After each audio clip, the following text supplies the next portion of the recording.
नमस्कार. मी सागर सुधीर शाह. मी अल्पसंख्याक जिल्हा उपाध्यक्ष म्हणून काम करतो आणि मी एक व्यापारी पण आहे.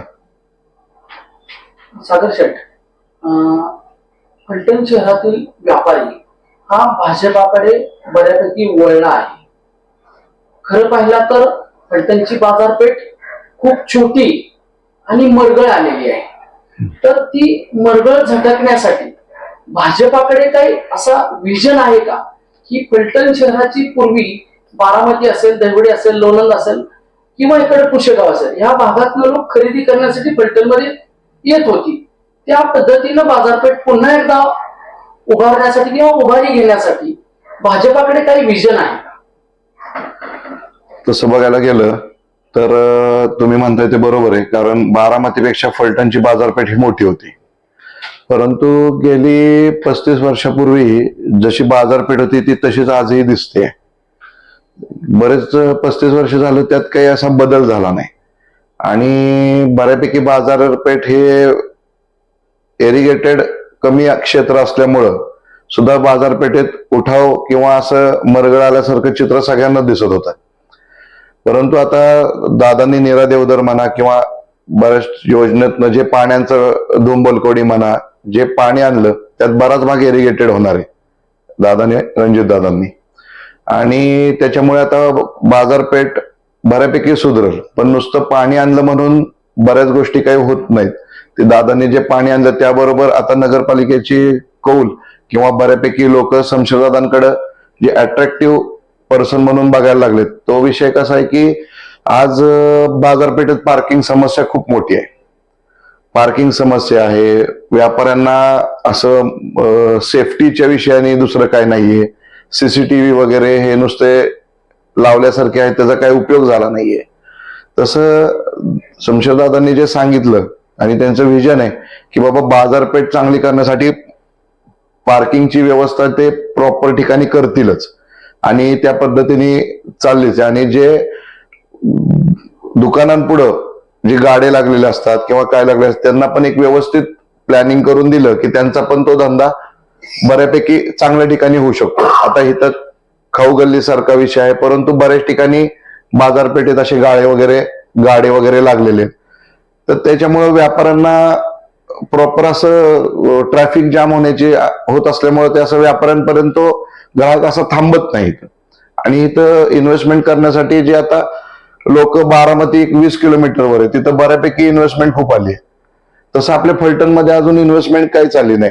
त्या 35 वर्ष लोक एवढी जी कंटाळल्यासारखी झाली, त्यामुळे आता दादा वेगवेगळ्या कंपन्या जे घेऊन येत आहेत त्याच्यामुळं किंवा आता कमी सारखे आले, परंतु ते लोक इथं राहत नाहीत. पाण्याची समस्या असेल किंवा स्कूल वगैरे चांगलं नाहीये. आता ह्यांचं जे विजन आहे, स्कूल चांगलं होणार आहे, पाण्याची प्रॉपर पिण्याची व्यवस्था होईल, हॉस्पिटलचे प्रश्न आणले जातील, त्यामुळं बऱ्यापैकी फॅसिलिटी दिली की बाजारपेठ सुधारायला काहीच अडचण येणार नाही.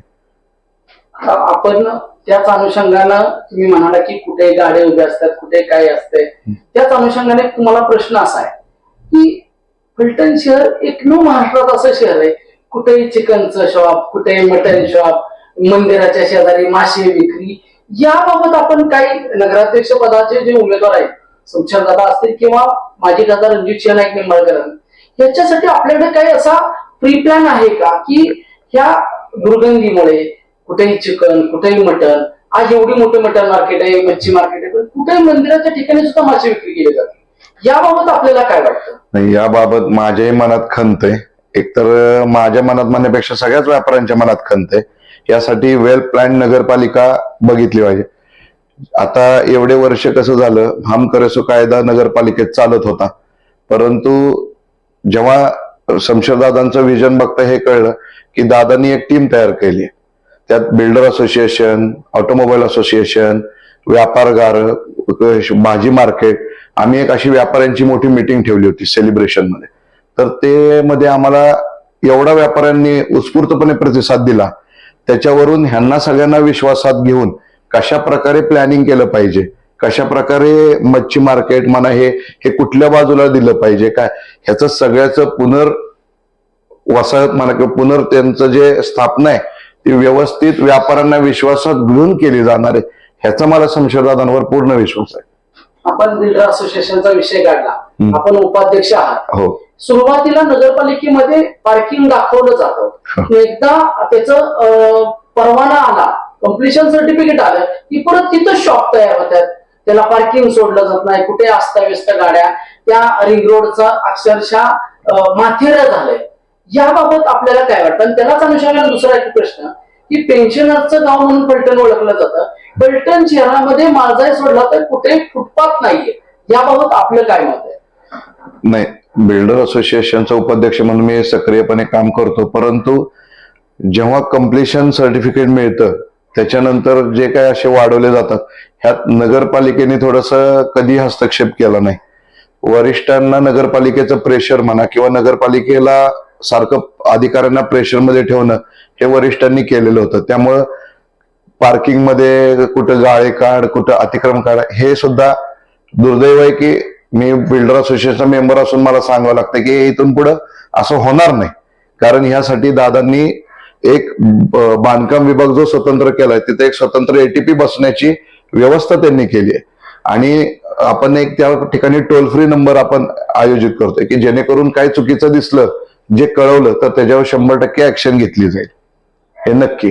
आपण एटीपीचा विषय काढला, फलटण शहरामध्ये 1-1.5 वर्षापूर्वी खूप मोठं रणकंदन माजलं होतं एटीपी वरूनच. याबाबत आपलं स्वतःचं वैयक्तिक मत काय?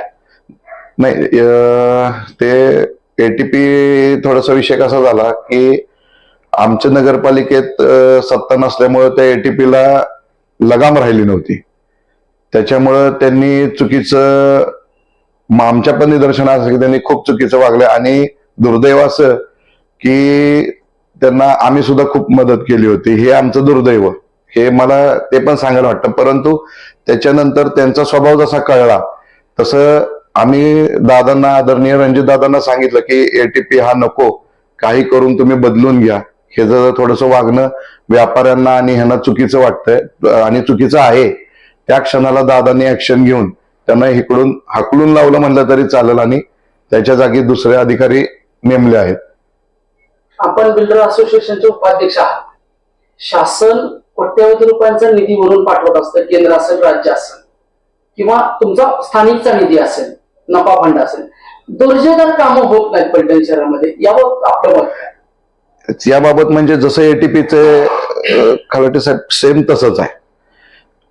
तुम्ही नगरपालिकेच्या अधिकाऱ्यांना प्रेशरमध्ये जर ठेवलं तर कॉन्ट्रॅक्टर लोकांची म्हणजे काय म्हणतो आपण त्याला, दर्जेदार क्वालिटी तुम्हाला दिसणारच नाही. तसं रणजित दादांचं स्ट्रिक्ट वॉर्निंग आहे, मी कधीही कामावर येईन, काम चेक करीन, मला जर खराब दर्जाचं काम दिसलं तर माझ्यासारखं वाईट नाही.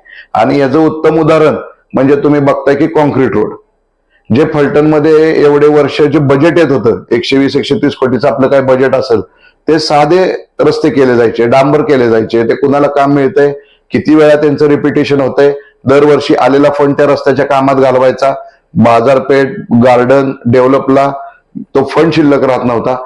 परंतु आता दादानी व्हिजन मोठं ठेवून जे इंटरनल रस्ते आहेत ते सगळे पालखी महामार्गामध्ये घातल्यामुळे कॉन्क्रीट रस्ते झाले.